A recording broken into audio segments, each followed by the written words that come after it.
BJP vanish washing কমিশনের সিদ্ধান্ত তৃণমূল কংগ্রেসের জায়গাগুলো ভালো করে শুনে রাখুন যারা নেতৃবৃন্দ আছেন।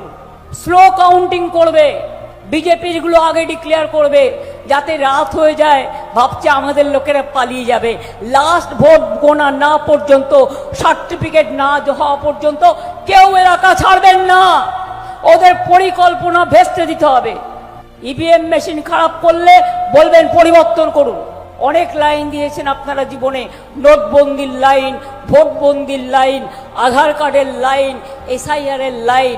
নিজের গণতন্ত্র বাঁচাবার জন্য একদিন দরকার হলে মা ভাই বোনেদের একটু অপেক্ষা করতে হবে।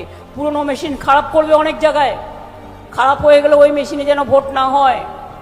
তার কারণ ওটাতে চিক ঢোকাবে, ঢুকিয়ে আপনার ভোটটা অন্য জায়গায় ফেলবে।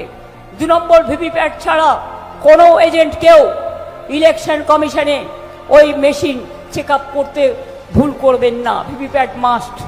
3 হচ্ছে, প্রত্যেকটা পার্টির সিম্বলে টিপে দেখবেন তার ভোটটা তার জায়গায় পড়ছে কিনা, নাকি আপনার ভোটটা শুধুমাত্র টিপলেন আর অন্য পার্টির জায়গায় আপনারটা দেখালো কিন্তু অন্য ভোটটা আপনার বাক্সে পড়ে গেল কিনা, আপনার ভোটটা অন্য বাক্সে পড়ে গেল কিনা। বাইরের লোক আসতে শুরু করেছে, নজর রাখুন। বর্ডার এরিয়াতে নজর রাখবেন। কালকে আসামে শুনেছি ভোট হয়েছে, উত্তরপ্রদেশ থেকে 50,000 লোক ট্রেনে করে গেছে, গিয়ে ভোট দিয়েছে। মানুষের ভোটে আসামে জিতত না বিজেপি, তাই বাইরের লোক নিয়ে এসে ভোট দিয়েছে। বাংলাতেও আমি শুনেছি সবাইকে চেঞ্জ করে দিয়েছে একটাই কারণে, বর্ডার থেকে লোক ঢোকাচ্ছে, টাকা ঢোকাচ্ছে, ড্রাগ ঢোকাচ্ছে, কিন্তু আমাদের কর্মীরা লড়ে নেবে। আমরা কারো প্রতি নির্ভরশীল নই, আমরা নিজেদের প্রতি নির্ভরশীল।